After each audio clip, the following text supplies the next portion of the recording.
A lot to get into there, but we do begin this hour with that breaking news about your money. Just seconds ago, the Federal Reserve cut interest rates for the first time since the beginning of the COVID-19 pandemic. The Fed is now reducing rates by 0.5 percentage point after raising rates or keeping them steady for years before this to combat rising inflation.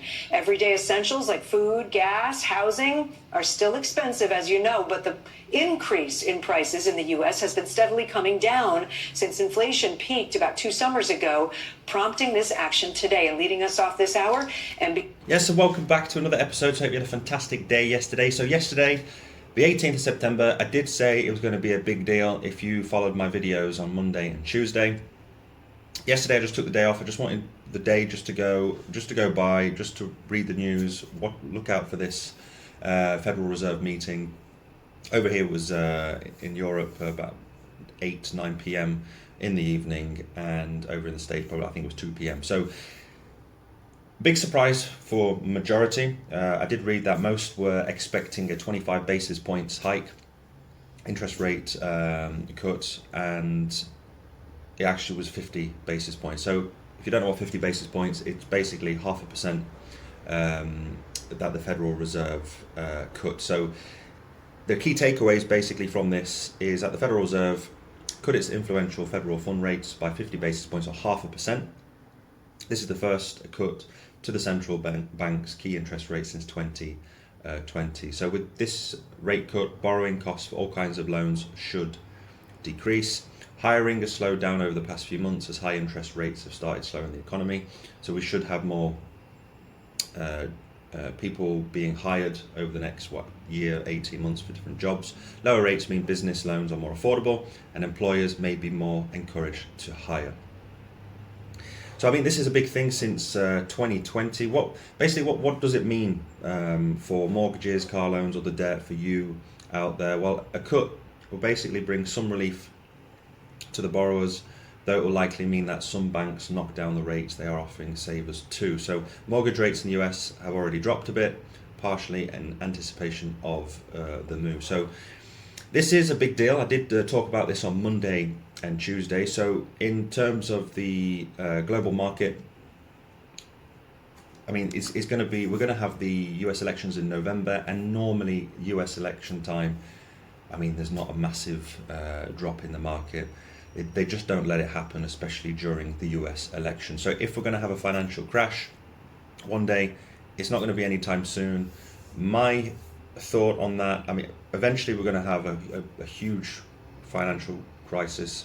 I don't want to be a bearer of bad news. I think even bigger than the one in 2008, because of all the printing of the money, the debt, etc., etc. If you look at the world debt clock, it's really, really alarming. So this is just slowing things down. It is papering over the cracks. By probably the next 18 months to 2 years, 2026,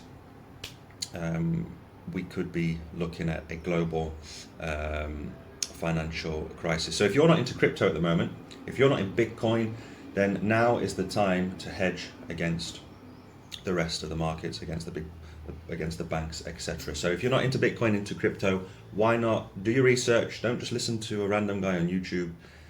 Do your own research.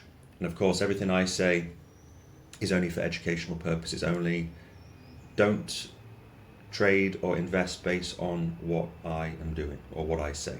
Okay, so you can read the disclaimer below. So for the rest of, basically for this, it's really good news for crypto, because I want to get into crypto and what it will mean for Bitcoin going forward and for the rest of the space. So another piece of news is that since this federal rates cut, it's boosted the price of Bitcoin to 62k, which we're going to look at in just a second. I think it's just slightly under 62k.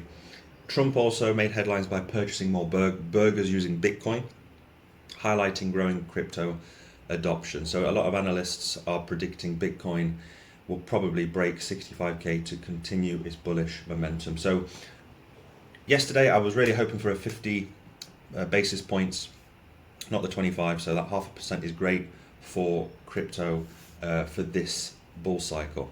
If we had that 25 basis points, then I think it would have been a bit of a damp squib, and we would have just maybe dead cat bounce or just continue to go sideways.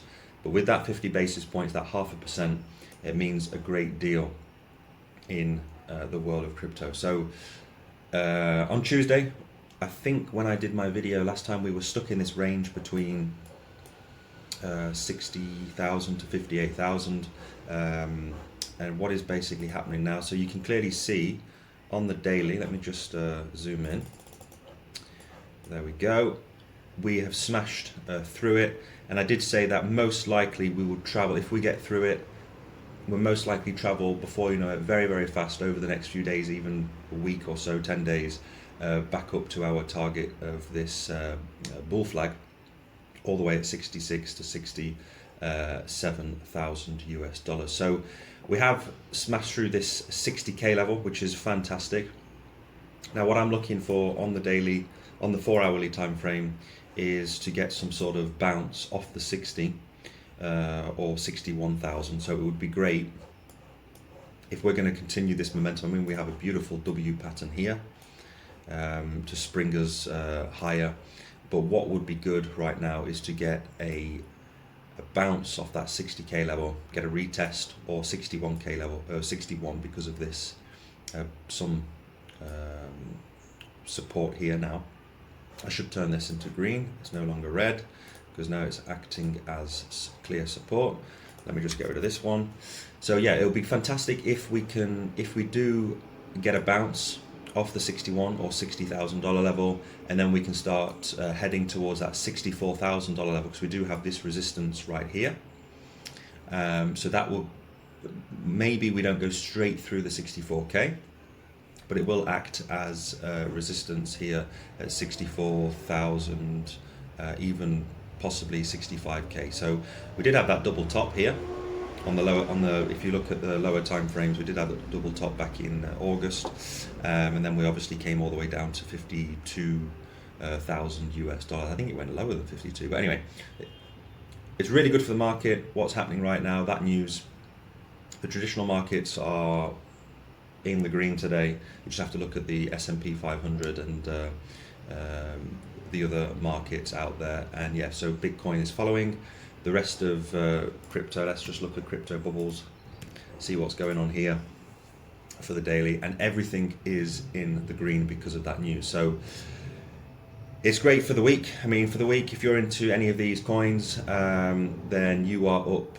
quite a few percent. So congratulations to you. For the month, it is even better with some things, but for the day, yeah, we've just got green all over the board because of that news yesterday. So obviously Bitcoin's leading the way, and altcoins will definitely follow with this news. So if we get this bounce off 60k, the next level to look out for would be that 64k that I've just spoken about. If we smash through that, then we start talking about that the top of the bull flag, which is acting as resistance now, all the way up here around $67,000.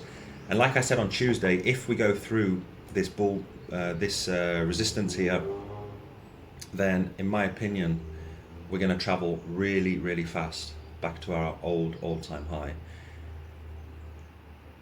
It's coming to the end of September. Going into October is going to be absolutely phenomenal if the cycles repeat again. And what's interesting, if you look at the Bitcoin monthly chart over the history, when we've had a green September, normally October, November and December, not normally October through to December is great anyway, but when we have a green September, just go and check out what happens October, November, December when we have a green September, and you'll be surprised what will happen. So in my opinion, 64k next is the big level of resistance that we need to jump past, need to get past here. As soon as we get past that, then yeah, I think we're going to smash straight through that resistance for that the bull flag. And basically, where are we heading if we do go past the resistance of that bull flag? Let me go to the weekly because it's a lot easier to see. So we've got this, it's not the best bull flag, let me just, there we go. So last time we measured this, we were looking at, I think it was like 85k. if we jump, yeah, 85,000 US dollars. I think it could even go higher than that. I know some other YouTubers are looking at 99, 100,000. Personally, I don't think we will see 100,000 in October, most likely at the end of this year or the first quarter of 2025. So if we smash through this, I'm just being conservative here. This would be, if you're going to take this trade, again, you've got my Bitflex, Bybit links in the description below.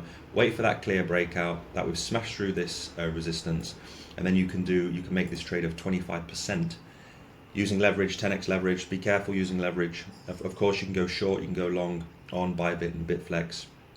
10x leverage, you can make a nice 250% trade from this bull flag. So that's pretty much it for today. So we've had some great news yesterday with the interest cut of that 50 basis points. It's going to be fantastic for crypto going forward now, in my opinion. So I will definitely be, I did say on my channel last week, the last 2 weeks, that on the 20th of September to the end of the month, I'll be looking at buying more altcoins, more Bitcoin for sure, getting ready, preparing myself for the end of this year. So smash up the like button if you haven't done so already, subscribe to the channel, leave any comments in the comment section below, let me know your thoughts, and I will see you next time. Bye bye.